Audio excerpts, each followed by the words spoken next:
వికలాంగులు ఎవరైనా కారు కొనే సందర్భంలో భారత ప్రభుత్వము ఏ ట్యాక్స్లను మినహాయించడం జరుగుతుంది అంటే వికలాంగులు కారు కొనే సందర్భంలో ఎన్ని లక్షల బెనిఫిట్ అనేది కలుగుతుంది దయచేసి తెలియజేయగలరు అని చాలామంది మిత్రులు చాలా రోజులుగా అడగడం అనేది జరుగుతుంది.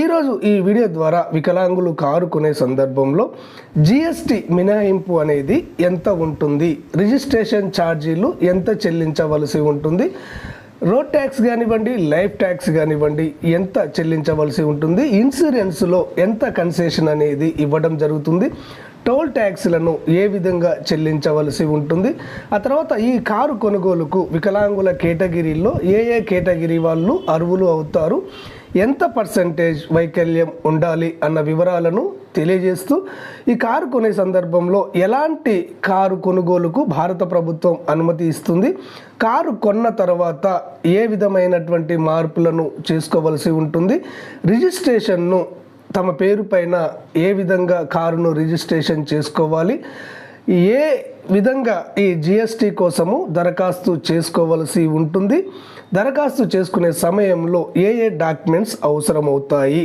అన్న పూర్తి వివరాలను ఈరోజు మీకు ఈ వీడియో ద్వారా అందించడం అనేది జరుగుతుంది. వీడియో కొద్దిగా లెంత్ ఉండే అవకాశం ఉంది కాబట్టి ఎక్కడ స్కిప్ చేయకుండా మీరు చూడండి. వికలాంగులు కారు కొనుగోలు చేసే సందర్భంలో భారత ప్రభుత్వము ఇక్కడ జిఎస్టిలో వికలాంగులకు 10% మినహాయింపు ఇవ్వడం అనేది జరుగుతుంది. అంటే కొంతమంది 18% మినహాయింపు ఉంటుందట కదా సార్ అంటే అలా కాదు.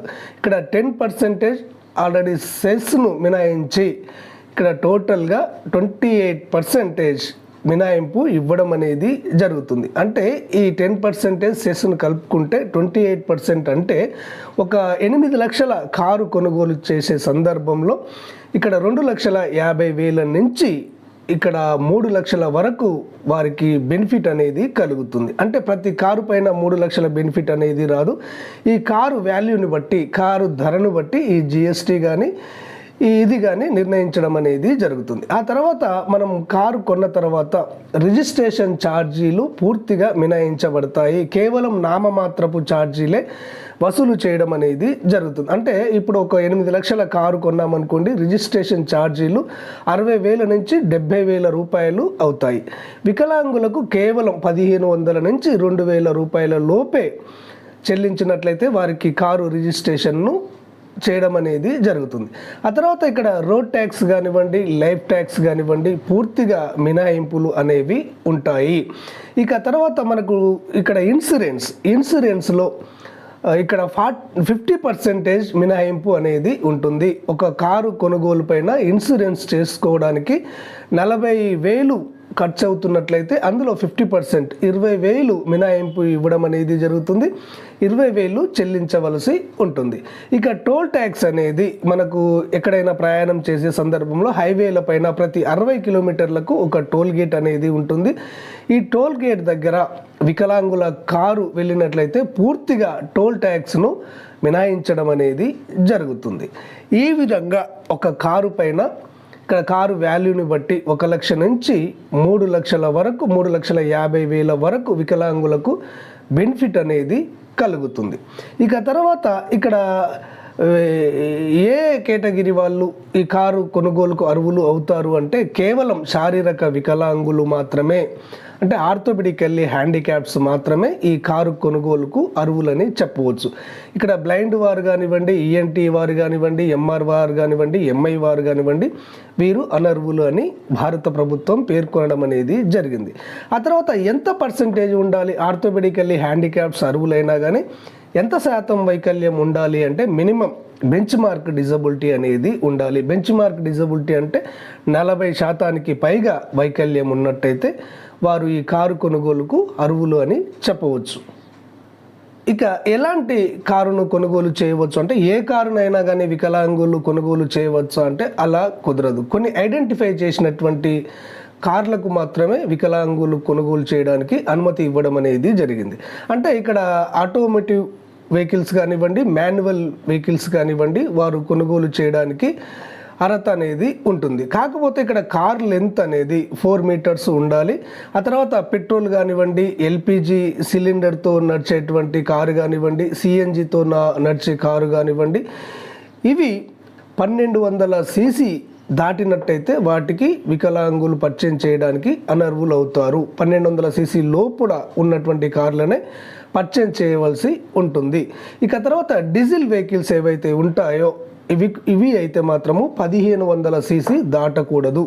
1500 సీసీ లోపలనే ఈ కార్లు ఉండాలి. ఆ విధమైనటువంటి కార్లకు మాత్రమే వికలాంగులు కొనుగోలుకు అనుమతించబడతారు అని చెప్పేసి భారత ప్రభుత్వం స్పష్టం చేయడం అనేది జరిగింది.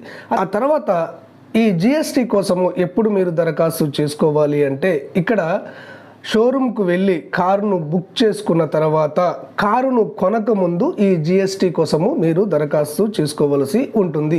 కారు కొన్న తర్వాత మీరు డబ్బులు చెల్లించిన తర్వాత ఈ దరఖాస్తు అనేది జిఎస్టీ మినహాయింపు అనేది వర్తించదు. కాబట్టి ఇది మస్ట్ అండ్ షుడ్గా గుర్తుపెట్టుకోవాలి. మీరు షోరూమ్కి వెళ్ళి కారును బుక్ చేసుకోండి, కానీ డబ్బులు కట్టకండి. కారును బుక్ చేసుకున్న తర్వాత మీరు జిఎస్టీ మినహాయింపు కోసము దరఖాస్తు చేసుకోవలసి ఉంటుంది. ఆ తర్వాత ఈ కారు కొన్న తర్వాత మీరు ఆ కారును మీ యొక్క వైకల్యానికి తగ్గట్టుగా మోడిఫై చేసుకోవలసి ఉంటుంది. అంటే మీరు ఏ విధంగా డ్రైవ్ చేయగలుగుతారో ఆ విధమైనటువంటి మార్పులను మీకు అనుకూలంగా ఆ కారులో మోడిఫై చేసుకోవలసి ఉంటుంది. ఈ మోడిఫై అనేది కూడా ఎవరి దగ్గర పడితే వారి దగ్గర చేసుకొని ఉండకూడదు. భారత ప్రభుత్వము అనుమతించినటువంటి కొన్ని షోరూంలు ఉంటాయి. వారు మీరు కొన్నటువంటి కారును మీకు అనుకూలంగా మార్చి మోడిఫై చేసి వారు ఒక సర్టిఫికేట్ ఇవ్వడం అనేది జరుగుతుంది.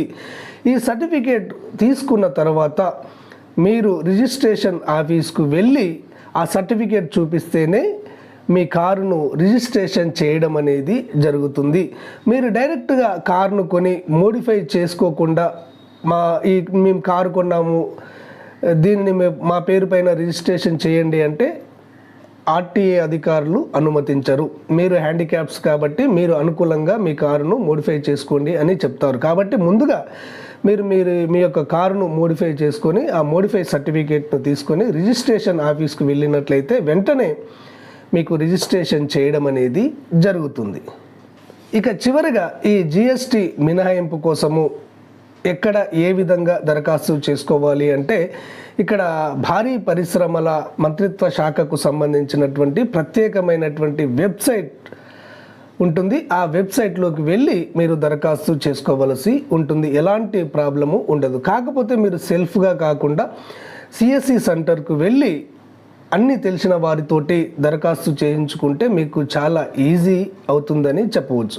ఇక తర్వాత దరఖాస్తు చేసుకునే సందర్భంలో ఏ డాక్యుమెంట్స్ను అడగడం జరుగుతుంది అంటే, ఇక్కడ తప్పనిసరిగా పాన్ కార్డును కలిగి ఉండాలి. ఆ తర్వాత ఆధార్ కార్డును కలిగి ఉండవలసి ఉంటుంది. ఆ తర్వాత UDID card, unique disability identity కార్డును తప్పకుండా కలిగి ఉండాలి. ఒకవేళ యూడిఐడి కార్డు లేనట్లయితే మీ యొక్క సదరం సర్టిఫికేట్ను తీసుకువెళ్ళినట్లయితే సదరం సర్టిఫికేట్ ఐడి నెంబర్ను కొట్టినట్టయితే యూడిఐడి నెంబర్ రావడం అనేది జరుగుతుంది. ఆ విధంగా కూడా వెలుసుబాటు ఇవ్వడం అనేది జరిగింది. ఆ తర్వాత ఒక ఫోటో అప్లోడ్ చేయవలసి ఉంటుంది. సెల్ఫ్ సిగ్నేచర్ కూడా ఒకటి ఇవ్వవలసి ఉంటుంది. ఆ తర్వాత సెల్ఫ్ డిక్లరేషన్ పైన సంతకం చేసి సమర్పించవలసి ఉంటుంది. ఈ సెల్ఫ్ డిక్లరేషన్ అంటే ప్రత్యేకంగా మనం ఎక్కడో తయారు చేయించి ఇవ్వవలసిన అవసరం లేదు. ఆ వెబ్సైట్లోనే వారు తయారు చేసి పెట్టారు. దానిపైన సెల్ఫ్ డిక్లరేషన్ పైన టిక్ చేసి సంతకం చేసి సబ్మిట్ చేయవలసి ఉంటుంది.